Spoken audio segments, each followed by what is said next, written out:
Alright, folks, what's going on? This is Matt here for Dark One. Let's Take Gaming, which is the fusion of Linux technology and gaming. And we are taking a look at the question that is kind of on everyone's topic list currently in gaming is Dragon Age the Veilguard a failure? The answer might surprise you, might not. All kind of depends on where you're coming from. Few things first off. Game journos.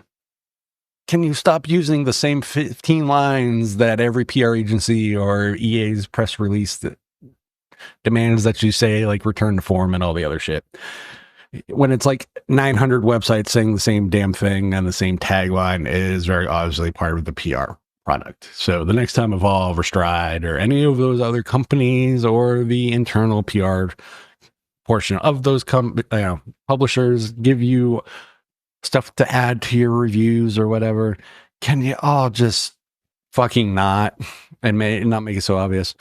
With that being said, also, if you're going to write headlines and make them clickbaity, can you at least do some fucking fact checking?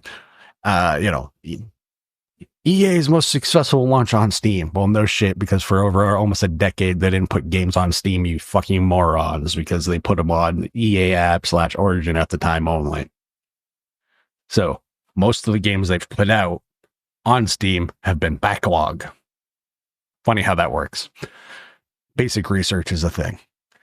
And I'm not a journo. I'm not a journalist. I claim no, game journalist credentials, etc. This is me just looking at some numbers and making a logical comparison to them. So, those that don't know, Dragon Age Veilguard is I guess you'd call it an action RPG now, that was made by BioWare, which is a subsidiary of Electronic Arts. The whole thing is about, freedom of choice and all the other stuff, supposedly. I will be the first to admit, I'm not getting it. I'm a fan of Origin. 2 was all right.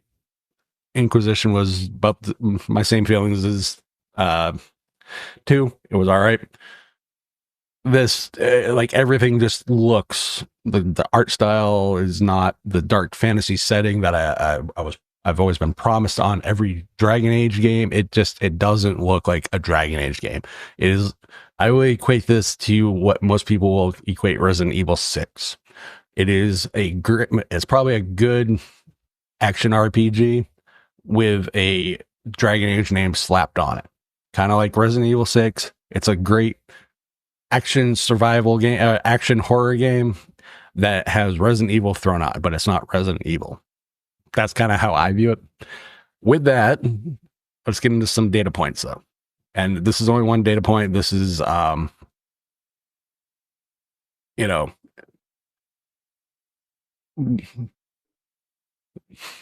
is only one data point, and it's going to be SteamDB for its info. So at launch, these guys did an all-time concurrent high of 89,418. 24-hour peak is 61,063.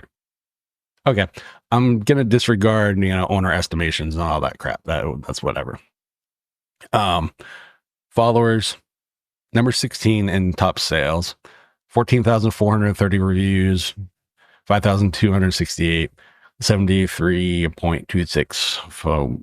So it's probably sitting at a positive, mostly positive setting right now. There's 23,353 playing. 10-year development cycle. Now, for those that don't know, with BioWare being part of EA, they have EA has a market cap value of 41 billion. 41 fucking billion dollars. 41.4 billion. That is fucking absurd, given the quality that some of their games are. So BioWare has had deep pockets and 10 years of access to build a fucking game. And your concurrent high and the best you can do, at least again, this is not all platforms, is 89,000.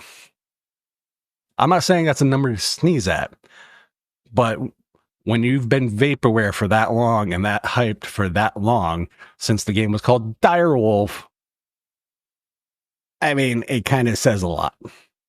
So, a game that had a similar length and gap of release, Armored Core. This came out 2012-ish, I believe, as far as its actual like last release before Armored Core 6. Now this is from Soft. From Soft is an independent company that I believe, let's see. I have that info. FromSoft is worth $152 million. So they do not have the resources and the pleasure or horror, depending on your take, of a big publisher behind them with a endless, bottomless fucking pit of money. So Armored Core was put out by Bandai Namco, who is worth $14.47 billion. Now, I can't do math very well, but that's only a third of the value of the major publisher that the studio is owned by when it comes to Dragon Age. Okay, so what? Armored Core has always been a mecha, build your own, garage mechanic mecha game, essentially. Replay the same missions over and over and over. Get more money, get better gear, test and tweak, test and tweak. It's essentially the gameplay style. It's a very niche game, always has been, ever since its PS2 lineage. I became a fan of Armored Core around like Armored Core 4 and 4 Answer, personally, just better, faster paced style. So these are the Dragon Age numbers at launch. Why in the hell did a niche game that hasn't been released in 10 years that most of the core audience of From Software isn't going to fucking know have almost double, and I emphasize the word double, the player count at launch than a mainstream 10-year in development with a publisher that has 3 times as much money as the third-party publisher for for Armored Core. So a niche 10-year development cycled game with 1/3 the market value of a publisher pushing it out did double the sales.